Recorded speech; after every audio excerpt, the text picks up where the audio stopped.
Hello everyone, welcome back to my AP United States History review session. Again, my name is Kevin Cranny, and today we're going to look at Unit 3, An Expansive Nation. If you remember last time, we left off at the end of the War of 1812. America was on the rise. It was an optimistic point in our history, and James Madison was just entering his second term in the presidency. So in 1816, the Second National Bank was formed. The first one had expired during the war. And this was accompanied by the rise of three statesmen that would exert tremendous influence over the coming years. And their names are John C. Calhoun, right here with the haircut. This is Daniel Webster and Henry Clay. None of these men would become president, but like I said, just huge political players in the next couple of decades, actually.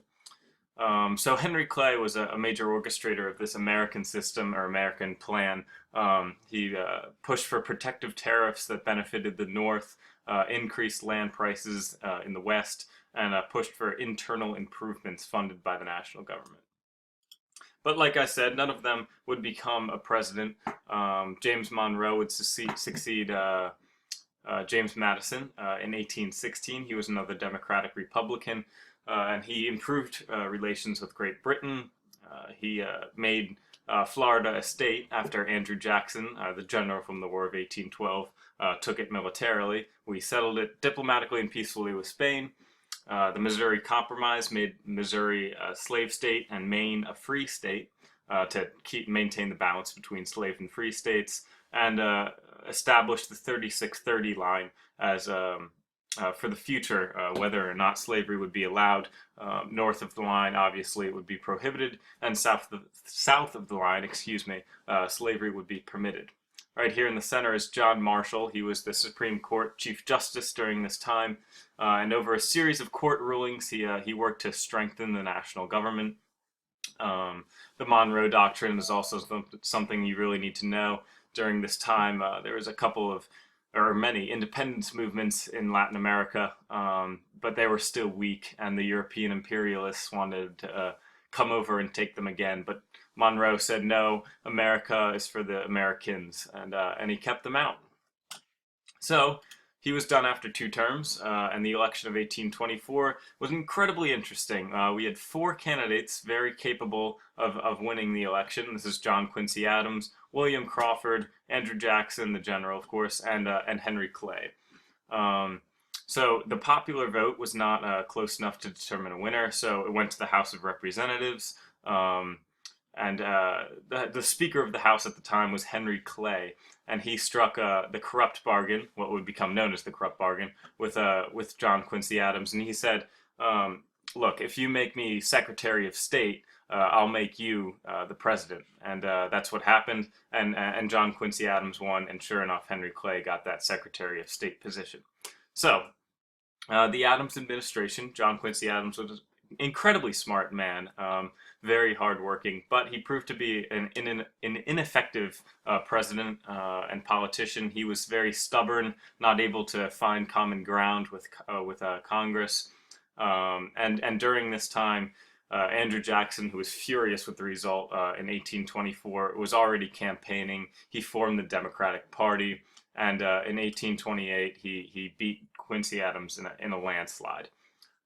So, some things about Jackson you need to know. The spoils system, for one. He gave government jobs, to his supporters and friends instead of those who deserved the jobs based on merit. He also killed the National Bank. That's what this cartoon is in the bottom left. And distributed the money into state pet banks who had supported him during his campaigning. He also began the specie circular. So instead of Western land speculation, you had to purchase it with specie, so all banks had to carry this specie now. Excuse me. He also went head-to-head with John C. Calhoun, his biggest political rival. Calhoun was from South Carolina, and he wanted to nullify the federal law of protective tariffs, and so this would greatly increase the power of the states.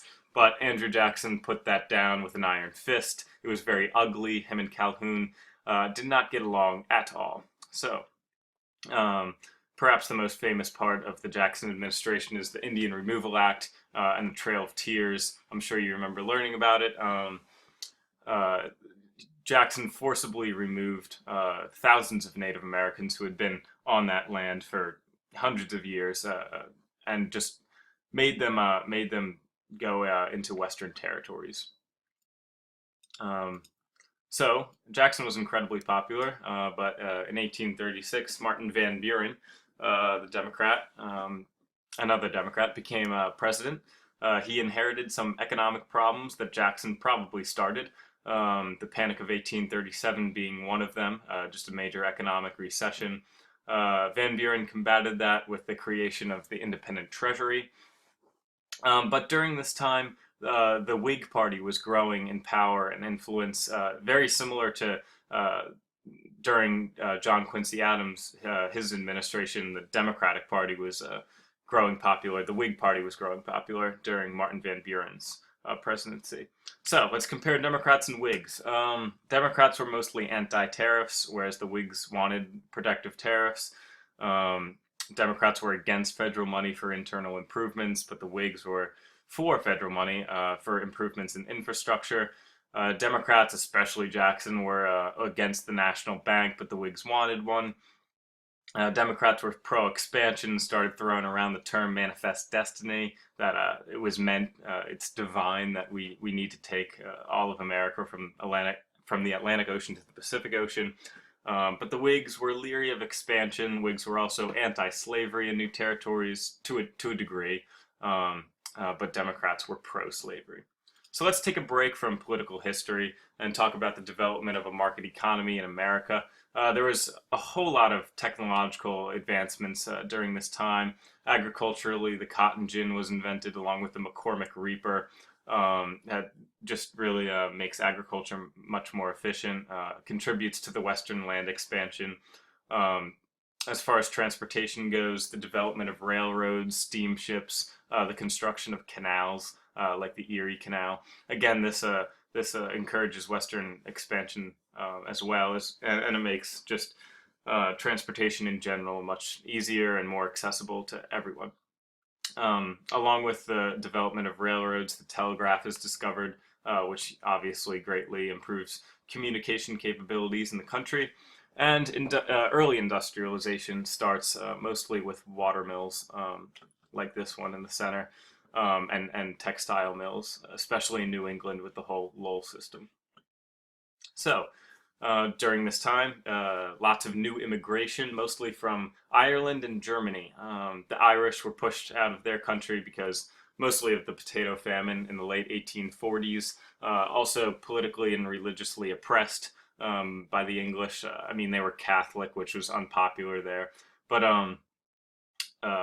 in America, I mean, you could practice whatever religion you please, and there was also plenty of unskilled jobs here, such in fields like industry and construction. They mostly settled in northeast cities like Boston, and they spoke English, which was a plus. The Germans, on the other hand, were driven out of Europe, mostly because of political upheaval. There was a major revolution in Germany at this time. They saw all of the land in the rural Midwest, and the farms attracted them. They became farmers mostly. And whereas the Irish were poor citizens, poor Americans, Germans entered as more middle class, and they were also Lutheran for the most part. There was a couple of Jews too. Again, they settled in the rural Midwest and spoke German, obviously. So let's talk about the Second Great Awakening. I'm sure you remember the First Great Awakening and how pessimistic it was, but the second one took a very optimistic view of religion. It was very emotional still, though. Right here, you see there was revivals along the Hudson River in camps, like out in the wild. It would become known as the burned out district because all of the campfires. But it was a very interesting phenomenon. All the just like normally dressed people out in nature being awakened, I guess you could say. So there was major revivals in the Presbyterian, Baptist, and Methodist churches. This is Joseph Smith. He founded the Mormon Church. Brigham Young really laid the foundation for the Mormons in what is now Utah. So Romanticism and literature. This is Ralph Waldo Emerson. This man who looks like Ellen DeGeneres is Henry David Thoreau, and they were fathers of transcendentalism, which is a mouthful, but it was an intellectual and religious movement in New England. They sort of separated themselves from society, looked at the world in a slightly different way, and again, just intellectual and religious movement.